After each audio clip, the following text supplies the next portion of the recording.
রক্তদান করা কি জায়েজ? রক্ত প্রদান করা এবং কেউ একজন সেই রক্ত নিয়ে নিজের দেহে পুশ করা ডাক্তারদের মাধ্যমে, এটা শরীয়তে জায়েজ।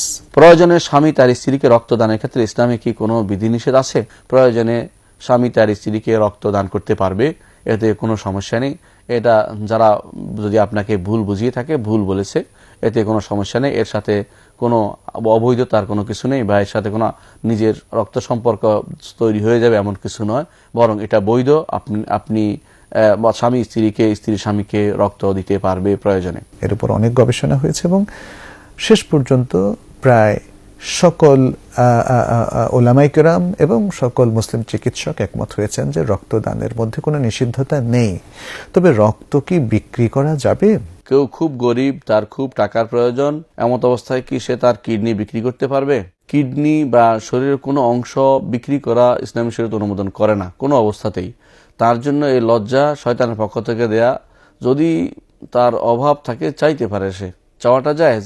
ওলামায়ে কেরাম সকলেই একমত যে মানুষের অঙ্গ প্রত্যঙ্গ এটা বিক্রয়যোগ্য কোনো কমোডিটি না, বরং আল্লাহ তাআলা বলেছেন ওয়ালাকাদ কাররামনা বনি আদম, বনি আদমকে আমরা সম্মানিত করেছি।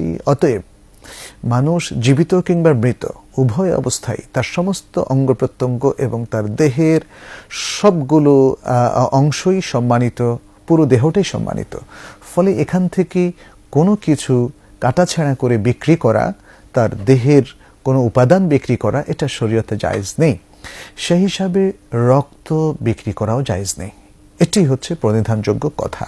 ইসলামী শরীয়তে আল্লাহ তাআলা নির্ধারণ করে দিয়েছেন ধনীদের সম্পদে গরিবদের একটা হক নির্ধারণ করে দিয়েছেন। আল্লাহ তাআলা বলে দিয়েছেন যে ওয়াফি আমওয়ালিহিম হাক্কুন লিসসাইলি ওয়াল মাহরুম, ধনীদের সম্পদে রয়েছে, গরিব যারা চেয়ে বেড়ায় আর যারা চায় না তাদের একটা হক রয়েই গেছে।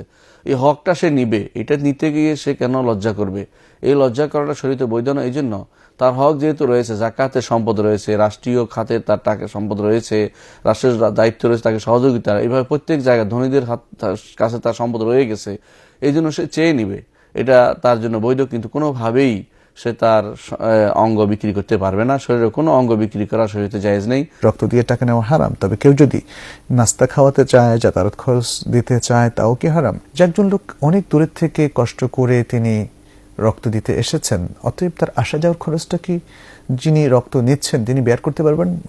উত্তর হচ্ছে হ্যাঁ। কেন পারবেন না? অবশ্যই বের করতে পারবেন, কারণ এই আসা যাওয়ার খরচটা দেওয়াটা এটা রক্তের মূল্য নয়, রক্তের মূল্য অনেক বেশি, অনেক বেশি। আল্লাহ তাআলা কোরআনে কারীম বলেছেন ওয়ালাকাদ কাররামনা বনি আদম ওয়া হামালনাহুম ফিল বাররি ওয়াল বাহর, অবশ্যই আমরা সম্মানিত করেছি বনি আদমকে এবং তাদেরকে ডাঙ্গায় এবং সমুদ্রে বহন করার সুযোগ দিয়েছি। এর অর্থ হচ্ছে আল্লাহ তাআলা আমাদেরকে আমাদের শরীরের কোনো অঙ্গ বিক্রি করার অনুমতি দেননি। এখানে কোনো শর্ত শরাত থাকবে না, কন্ডিশন থাকবে না, সরাসরি টাকার লেনদেন থাকবে না যে আপনি আমাকে এক ব্যাগ রক্ত দেন আর 10,000 টাকা নিয়ে যান, অথবা কিডনি দেন ধরুন 10 লাখ টাকা নিয়ে যান। এই কাজগুলো হবে না, এটা শরীয়তে টোটালি জায়েজ নেই। যে জিনিস আমাদের শরীর থেকে চলে যায় যেমন রক্ত, সেগুলো আমরা দান করতে পারি, অথবা কেউ যদি তার আত্মীয় স্বজনকে এমন কিছু দান করে যারা তার আবার একটা দিয়ে চলতে পারে, এরকম কিছু দান করতে পারে, সেটা আলাদা কথা। কিন্তু বিক্রি করতে পারবে না, অর্থাৎ টাকা নিয়ে সেটার জন্য চলা চিন্তা ভাবনা করতে পারবে না, এবং তার জন্য হাত পাতা বা প্রয়োজনে তার জন্য ধনীদের কাছে তার অবস্থা ব্যক্ত করা এটা বৈধ এবং সেটা সে করবে, কিন্তু কোনো অবস্থাতেই কিডনি বিক্রি করতে পারবে না।